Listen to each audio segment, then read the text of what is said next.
बिजनौर जिलाधिकारी जसजीत कौर ने तहसील धामपुर में आयोजित संपूर्ण समाधान दिवस की अध्यक्षता की। इस दौरान कुल 183 शिकायतें दर्ज की गईं, जिनमें से 11 शिकायतों का निस्तारण संबंधित विभागीय अधिकारियों द्वारा मौके पर ही कर दिया गया। जिलाधिकारी ने कहा कि शासन के निर्देशों के अनुसार संपूर्ण समाधान दिवस का उद्देश्य जन समस्याओं का त्वरित एवं गुणवत्तापूर्ण निस्तारण सुनिश्चित करना है। उन्होंने अधिकारियों को निर्देश दिए कि यदि किसी कारणवश शिकायत का निस्तारण मौके पर संभव न हो तो उसे 1 सप्ताह के भीतर पूरी गुणवत्ता के साथ निस्तारित किया जाए। उन्होंने स्पष्ट किया कि यदि किसी शिकायतकर्ता को पुनः अपनी समस्या लेकर आना पड़ता है तो इसका अर्थ है कि उसकी शिकायत का निस्तारण ठीक ढंग से नहीं किया गया। ऐसे में अधिकारियों को गंभीरता से कार्य करते हुए शिकायतों का मानक के अनुरूप समाधान करना चाहिए। जिलाधिकारी ने ये भी निर्देश दिए कि अधिकारी मौके पर जाकर शिकायतकर्ता और स्थानीय लोगों से संवाद करें, जिससे शिकायत की वास्तविकता की पुष्टि हो सके और समाधान अधिक प्रभावी हो। उन्होंने कहा कि प्रदेश सरकार जन शिकायतों के निस्तारण को लेकर अत्यंत गंभीर है और उच्च स्तर पर इसकी नियमित समीक्षा की जाती है, इसलिए किसी भी प्रकार की लापरवाही बर्दाश्त नहीं की जाएगी। इस अवसर पर पुलिस अधीक्षक अभिषेक झा, उप जिलाधिकारी धामपुर स्मृति मिश्रा, सीओ सिटी, तहसीलदार सहित विभिन्न विभागों के अधिकारी उपस्थित रहे। धामपुर से शरद राजवंशी की रिपोर्ट। संपूर्ण समाधान दिवस में आप आई हैं, कितनी समस्याएं हैं, कितना विस्तार? संपूर्ण समाधान दिवस में यहाँ धामपुर में आज मेरे द्वारा और एसपी साहब द्वारा प्रतिभाग किया गया है और साथ ही साथ सीडी और हमारे अन्य अधिकारी भी यहाँ मौजूद हैं।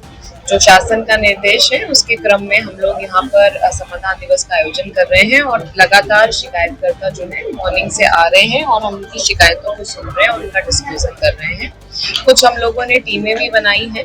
जब समाधान दिवस ओवर होगा तो कुछ ऐसे तत्कालीन जो इम्पोर्टेंट चीजें हैं जिन पे अर्जेंट आवश्यकता है जांच कराने की, तो 5 हम ऐसी शिकायतों का टीम भेज के निस्तारण भी कराएंगे आज में। लगभग 185 शिकायतें अभी हमारे पास आ गई हैं, जिसमें ज्यादातर राजस्व की और पुलिस मैटर रिलेटेड शिकायतें हैं। उन पे हम लोग कोशिश करेंगे और साथ ही साथ हम लोगों ने तहसील पे निर्देशित भी कर दिया है कि जहाँ कहीं पे सरकारी जमीन हो वहाँ पे अवैध कब्जे हो, चाहे तालाब की जमीन है चाहे जगमार्ग है, उसके लिए भी एक अभियान चलाते हैं और सरकारी जमीनों को अतिक्रमण मुक्त करते। जनपद में लगातार अफवाहों का बाजार बढ़ा है और एलपीजी को लेकर तरह तरह की अफवाहें हो रही है, तो आपके जरिए जनपद वासियों को क्या मैसेज देना चाहिए? देखिए, जनपद में और इनफैक्ट पूरे प्रदेश भर में कई सारी र्यूमर्स भी सर्कुलेट हो रही हैं और र्यूमर्स का ही फॉलो करते हुए बहुत भीड़ जो है हमारी एजेंसीज पे पहुंच रही है, जबकि इनिशियली कुछ दिन तक इसका ज्यादा लोड रहा था, बट अभी सब लोग सिस्टमेटिक हो गया है। एक यहाँ यदा कदा कोई शिकायत आती है तो हम उसको दिखवा देते हैं। एलपीजी गैस सिलेंडर्स की कहीं कोई कमी नहीं है जनपद में। जितने हमारे कंज्यूमर्स हैं, जितना हमारा डेली खपत होती है, उतने ही सिलेंडर्स की आपूर्ति हो रही है। लोग चाहें तो घर बैठ के बुक कर सकते हैं और उनके घर पे होम डिलीवरी करा के उसको अवेलेबल कराया जाएगा।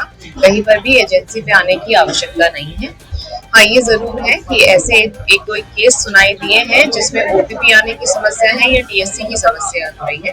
वहां पर भी हमने एजेंसी के माध्यम से निर्देशित कर दिया है कि अगर बुकिंग को 20-25 दिन हो गए हैं और ओटीपी ना आने की वजह से डिलीवरी नहीं हो पा रही तो वहाँ उसको रिलैक्सेशन कर दिया जाए और जल्द से जल्द जो सिलेंडर है वो अवेलेबल करा दिया जाए।